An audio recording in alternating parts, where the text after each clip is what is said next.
Hello, good morning, welcome back. I'm Claire, this is Purple Poppy, and for those of you that come frequently to my channel, you'll appreciate you're on the other side of me today, and that's because I've got my sewing machine here, because I just want to show you the start of a new journal that I'm going to be making. I've seen some comments on my videos and in my Facebook group about some of you not being able to achieve the level of grungy that you really want. So I thought I would do a slightly different style journal to the ones that I usually do and try and aid you with that. So what I have got here is a piece of hessian or burlap. Now I've cut this to very roughly the size that I want. So this is our normal coffee dyed A4 paper, and you can see it sits inside that. So this is definitely big enough for what we want.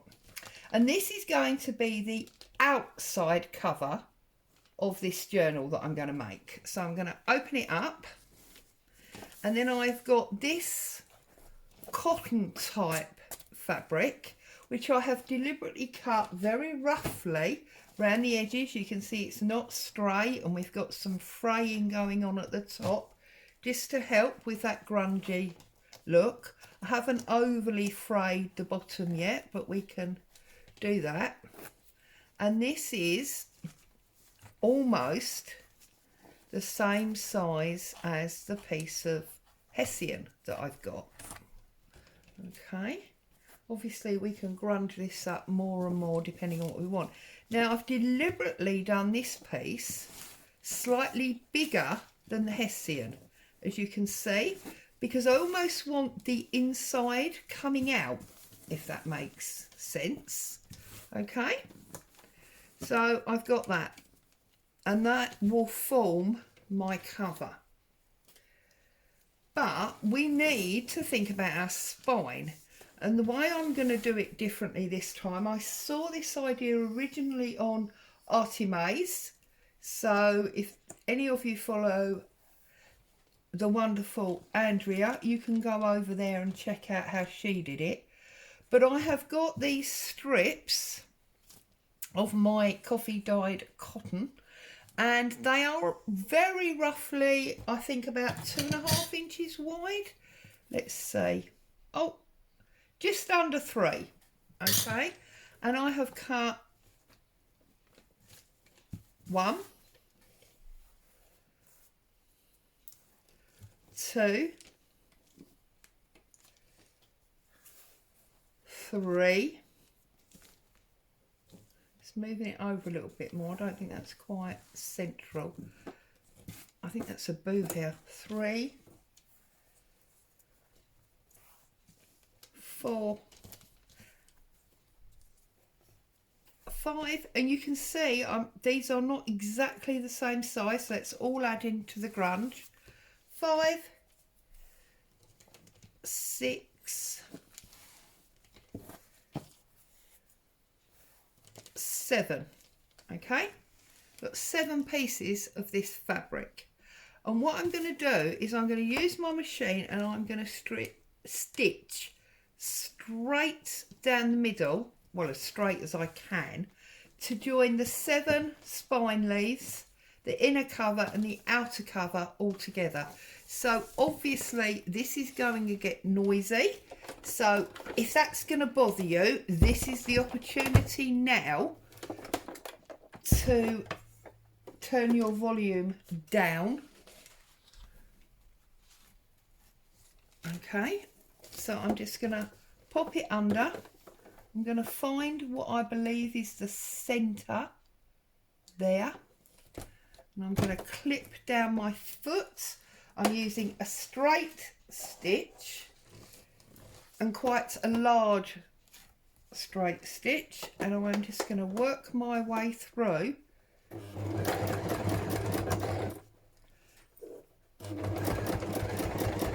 Now obviously it's going to go quite slowly because there's quite a lot of fabric here.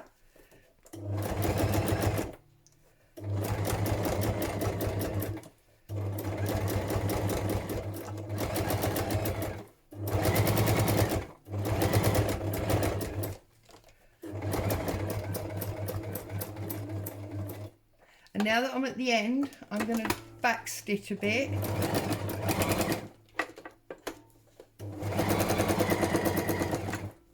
Okay, and then I'm going to put my needle down, lift up my foot, turn the whole thing round, and I'm going to stitch it again.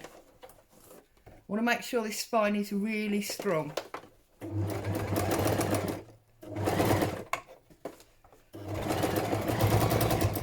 There we go.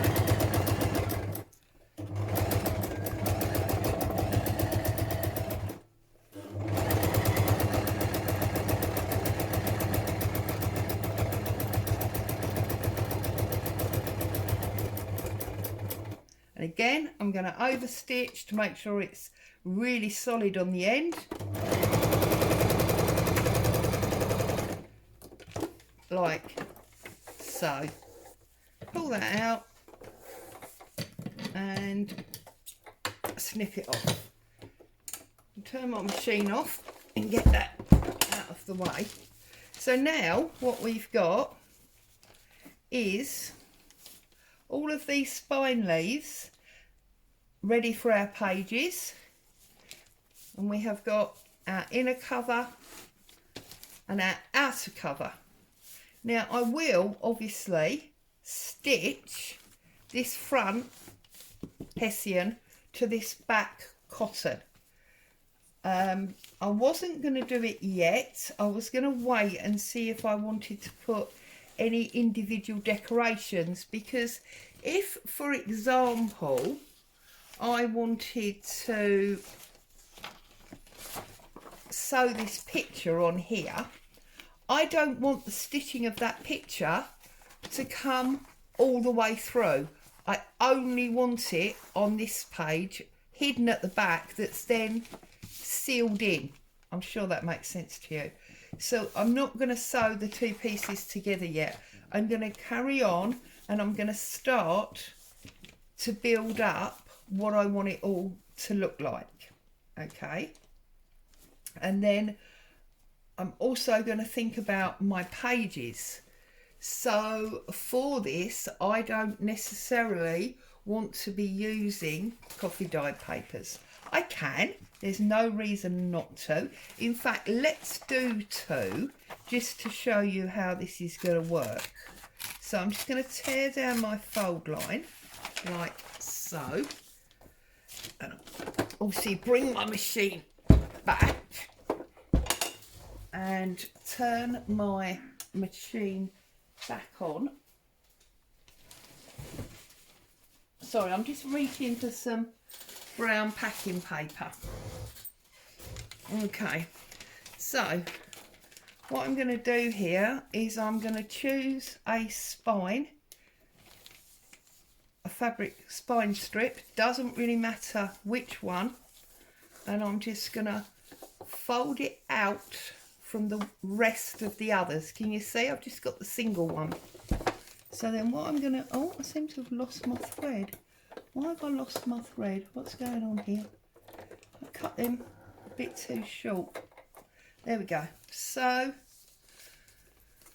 I've got my single spine fabric here, and I've got my page. And what I'm going to do is I'm going to lay my page on top. I'm going to come in a little bit. I'm going to move to zigzag because it doesn't perforate my paper quite as much. And I'm just going to stitch down to attach the page to my book.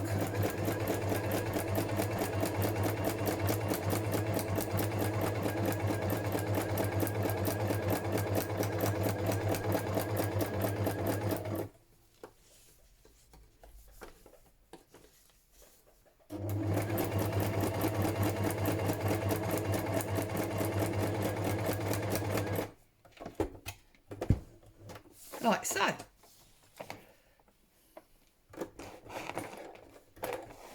There we go.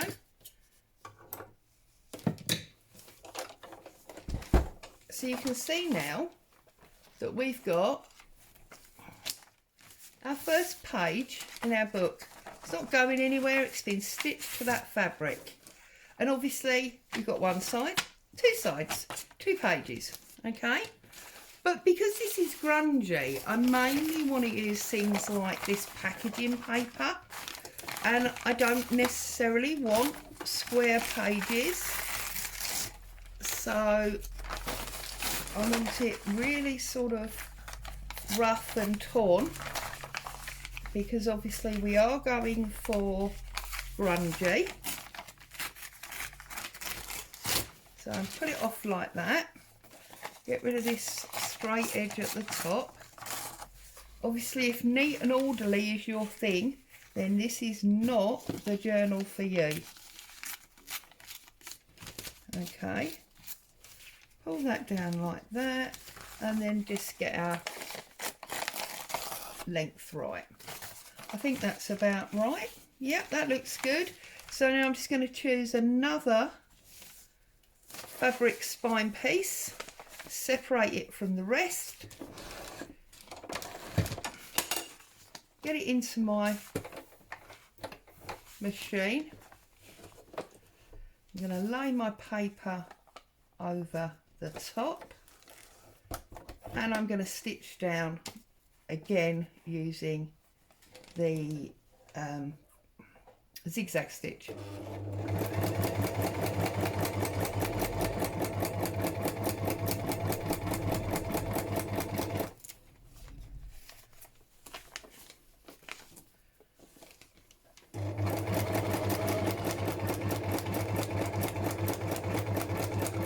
Not worrying if it's not dead straight.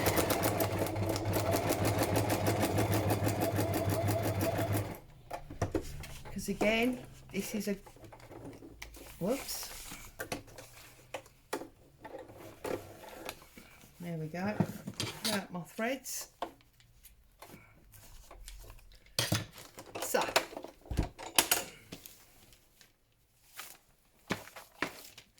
now we've got this grungy packing paper page. Okay, bring this in to make sure you can see.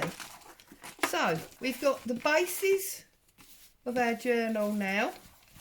We have our seam line, we sewed everything together, got our hessian cover, we've got our cotton in cover, we've got all our spine pieces in place, and we have got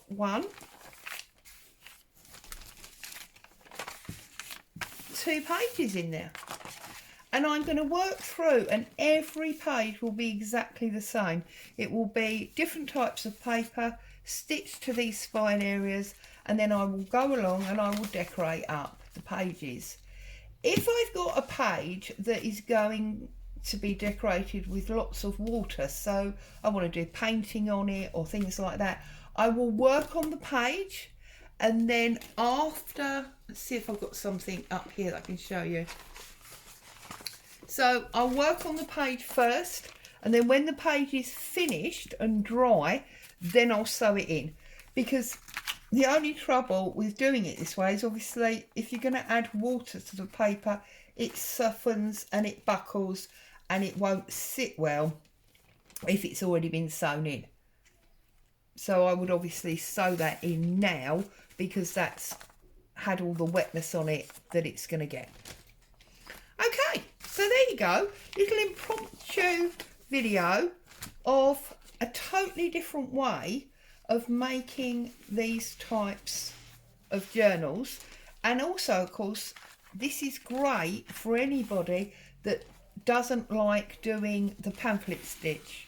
If you don't have a sewing machine, you could do this by hand, obviously. People have done things by hand for many, many years. It's just quicker and easier using the sewing machine. Okay, so as always, thanks very much for joining me. I hope that's explained a few things, giving you some inspiration, and we'll do some more work on this soon. Bye for now.